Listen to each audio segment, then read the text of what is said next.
Halo semuanya, sekarang saya akan membahas berbagai kategori dalam balap Tamiya Mini 4WD. Tamiya adalah salah satu brand yang memproduksi item berupa Mini 4WD. Mini 4WD sendiri pertama kali diperkenalkan di Jepang oleh brand Tamiya pada tahun 1982. Sejak berhasil di negaranya sendiri, Tamiya mulai mengekspor berbagai produknya ke seluruh Asia, tanpa terkecuali Indonesia. Saat ini Tamiya sendiri lebih banyak tekuni oleh orang dewasa, tentu karena keasikannya sangat berakit, modifikasi, dan berkompetisi dalam lomba balap. Namun ternyata lomba atau balap Tamiya sendiri secara umum dibagi menjadi beberapa kelas. Apa saja? Simak selengkapnya. Pertama, STB. STB adalah kependekan dari Standar Tamiya Box, yang artinya Tamiya yang diperbolehkan mengikuti balapan pada kelas ini hanya Tamiya bawaan pabrik atau stock class. Kelas atau kategori ini sangat cocok sekali untuk pemula, karena secara umum yang mengikuti lomba ini hanya mengandalkan keberuntungan dan spare part yang boleh digunakan hanya yang ada di dalam kotak.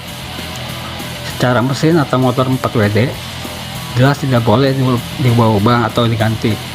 STB yang paling banyak digunakan diantaranya Gun Blaster dan Rocket Gun. Nomor 2, STB Plus.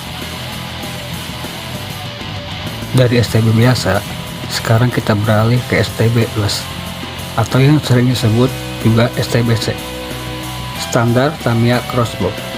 Biasanya pemain yang sudah mulai terbiasa dengan perlombaan STB, mereka akan beralih ke jenjang yang lebih menantang, yaitu STB Plus. Perbedaannya terletak pada aturan yang memperbolehkan sedikit memodifikasi dan menambah spare part pada Tamiya yang mengikuti perlombaan. Umumnya yang boleh dilakukan di kelas STB Plus adalah memberi roller tambahan dan menukar part selama tipe chassis sesama. Shadow Shock adalah salah satu unggulan STB Plus. Nomor 3, STO.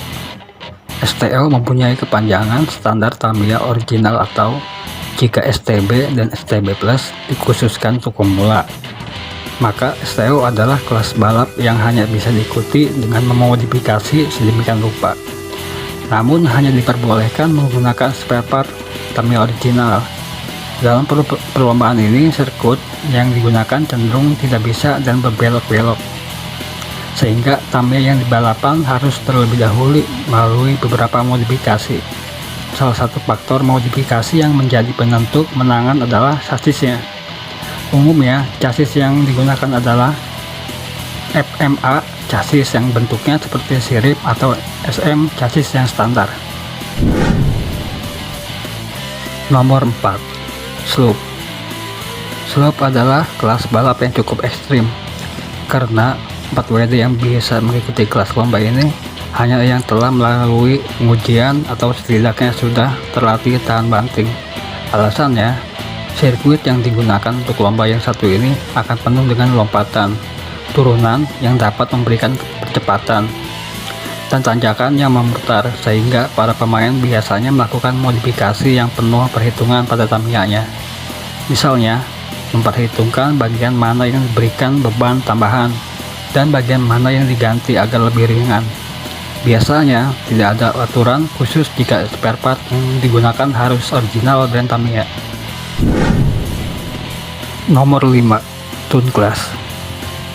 Bisa dibilang Tune Class adalah kelas lomba yang gampang-gampang sulit untuk diikuti. Tidak sesulit Slope, tapi tidak semudah STO, karena walaupun sekilas sama seperti STO, dalam Tune Class diperbolehkan menggunakan tambahan spare part yang lebih beragam, seperti pelk, ban, roller, dan sebagainya. Namun, aturannya mengharuskan Tamiyanya lengkap dengan bodi dan stikernya. Boleh dicat, yang penting bodi benar-benar terpasang dengan baik pada chassisnya. Untuk motor sendiri tidak boleh dimodifikasi, dan yang diperbolehkan biasanya diatur oleh panitia. Itulah tadi 5 kategori balap Tamiya yang umum diadakan di Indonesia. Jika kalian pemula, bisa memilih STB atau STB Plus, dan jika sudah mempunyai jam terbang yang cukup tinggi, bisa pindah ke Tune Class atau STO. Sedangkan bagi yang sangat haus tantangan slope adalah pilihan klasifikasi terbaik. Bagaimana guys? Apakah kalian tertarik atau tidak untuk memulai menekuni hobi mengoleksi dan balap Tamiya?